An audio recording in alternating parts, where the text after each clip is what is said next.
My twin sister and I took a genetic test, and it turns out that we don't share DNA. My twin and I are fraternal twins, both 18F. Recently, we took a genetic test for fun, because we wanted to see what we shared and the differences between us. Since we still share genes, fraternal twins are like siblings genetically. My grandparents had suggested the tests and got them for us, so our parents didn't know about it.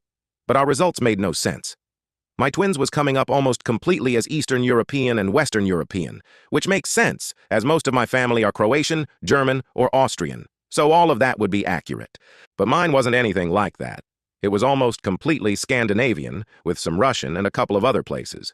Neither of which were on my twin's result. She had a very small percentage of Scandinavian, but that was it. And we had no matched DNA, which clearly seemed impossible. We were literally twins. We have to share DNA. My twin said they must have mixed my sample up with someone else. We ended up contacting the company, and my twin and I took a test again. It was the same result. Both my twin and I were really confused. We told our grandparents, and they just said that was interesting, and said nothing else. My twin said we should tell our parents and see if they had ever done a genetic test, or if any of our siblings had, and then we could see if somehow ours were still right. I mean, it kind of made sense I'd have Scandinavian, because I'm much taller than my mother, and quite a bit taller than my twin, and I'm way better at football and handball than she is. And I'm very blonde compared to the rest of my family. But I had thought it was the Ger-man. When we told our mother, they reacted almost the same way as my grandparents. But she seemed annoyed, and said that they're inaccurate anyway, and our grandparents shouldn't have told us to take one. And when we asked our father, he basically said nothing. I'm confused. I know my twin thinks it's just a mistake, but I don't think so. We have to share DNA, about 50%. That's how twins and siblings work. Even though we're fraternal, we should still share quite a bit of DNA. But other explanations don't make sense. My mother can't have cheated on my father because my twin and I would still share DNA, just less because we would have different fathers. The results mean we can't share a parent, or even be related. But I don't see why my parents would adopt me if I'm not their child. When I don't think they've ever been to Scandinavia, and why they'd adopt a baby that's almost exactly the same age as their baby. I'm panicking. The person I'm closest with in the whole world, who I thought I even shared the womb with, might not even be related to me. My birthday might not even be real.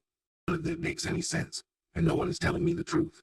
I'm also scared my twin might tell her boyfriend about it, and then people might end up knowing that I'm some kind of fraud, and my family isn't my family at all. Edit. I called the clinic where my mother gave birth to all of my siblings. The day of my birthday, my mother is in the records, but only for one birth. Not two, not twins. I don't know if it's an error, or my mother didn't give birth to me. Update. So I'm adopted. Which was probably quite obvious as soon as I got the results, but I guess I was in denial. My parents told me a couple of days ago, not much, but a bit. I know now that my mother was Danish, and my father's old girlfriend from when he was really young, which is seriously weird. I asked them a lot of questions, but I didn't get answers to all of them. I don't know who my father is, how my parents were able to adopt me, and why, if she's even alive, nothing. But thankfully, I am actually legally adopted by them, which is a relief, since I was worried I might not be. And my birthday is actually my birthday, so they haven't been committing any weird fraud. It's very weird. My sister has been acting weirdly, and my family as well. But in some ways, it's a relief. My parents still feel like my parents, and my siblings like my siblings. I know that technically they're not, but I don't feel too upset about it. I'm just upset they lied, and also won't tell me everything. I don't know if they genuinely don't know or don't want to talk about it, but at least I have an idea about everything now. I'm still not quite sure how I feel about it, but I'm glad I know about things now. Plus, now I have a country that's actually good at football to support, which is nice. Maybe someday I'll find out everything, maybe not.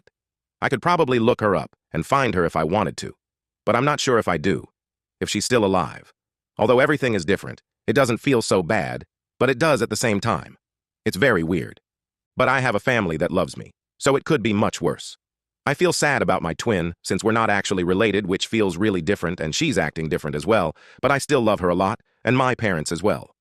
I think it will take some time to know how I really feel. In some ways, I want to be mad at everyone and do stupid things, but that's only sometimes, and overall I feel okay, so that's good. And eventually, I think I'll be content with how everything is. Story 2, I-25F, was left millions of dollars by someone I used to casually date. So, I am still in shock writing this post, and I haven't told anyone yet, not even my husband. I think the first thing I need to do is speak with my husband and then decide what we want to do. I am not sure how he will feel about this. I'm going to go on a whole ride here because this is still so unbelievable. I, 25F, was left millions of dollars by an older guy I used to date. Back in 2017, when I was in college, I went to Florida to spend the summer with my uncle. I used to frequent the Las Olas area, and one evening while I was out with some friends who lived in Florida, I met an older gentleman. I was 20 at the time. Not a lot of experience with men or anything, really. This guy was in his early 60s, but definitely looked 45 max. We started dating, and mostly, I would just attend these high-end events with him like galas and yacht parties and travel around the States a lot. At this time, his wife had just passed on a year ago, and during the summer I met his son casually at a dinner party at his place. I would run into his son whenever I was at his place, and we had a good relationship. Dating this guy was super refreshing, like a finer kind of life.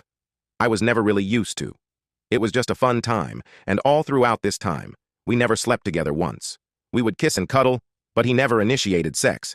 It was just great conversation. He told me about all his life experiences and how he made his money.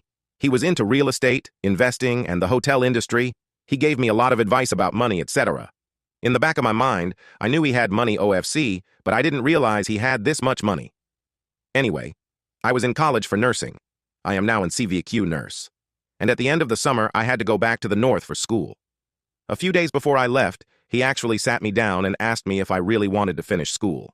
He basically was asking me to quit school and move to Florida with him and just kind of be his trophy girl. Which honestly is what I was during the summer. I thought about it, and even though it seemed easy, I honestly didn't know a whole lot about this man, and I never saw myself as that person. I wanted the career and the degree, and to make my own money. I never ever asked him for money, or for anything at all. I just genuinely enjoyed his company. I wanted to continue to date him, however, but he said he couldn't do the long distance, and if we were going to date, he would want me to live with him. For me, it was just all too soon. And the huge age gap, I wasn't sure this was something I wanted long term. We ended up going our separate ways, but we still kept in touch. Checked in on each other every couple of months, just hi and bye. I eventually got married. I, of course, told my husband about that relationship because it did mean a lot to me and I did care about him. The last time I spoke to him was about 3 months ago.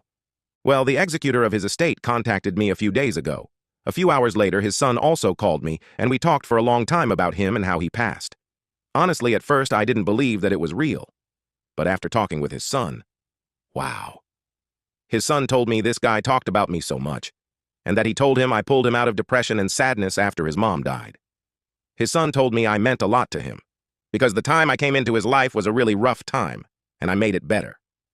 I feel so many emotions because I never knew our relationship meant so much to him. I am very grateful he thought of me, and I am still not sure if I should accept this money. I am a nurse, and while nurses don't make millions, I make good money to live a comfortable life. My husband also has a great job as well. I will be talking with my husband about it soon. I don't really know a lot about money, but yay, I'm still in shock. I never thought I would ever have this amount of money my entire life. Update. So I spoke with my husband yesterday, and he said the choice of whether to accept it or not is entirely up to me. He said money like that could forever change our lives, of course. But at the end of the day, if I'm not comfortable accepting it, then I shouldn't. So, I have decided to accept it. Just thinking about being able to retire my parents gives me so much joy. Thanks for all the advice and input. I appreciate it all.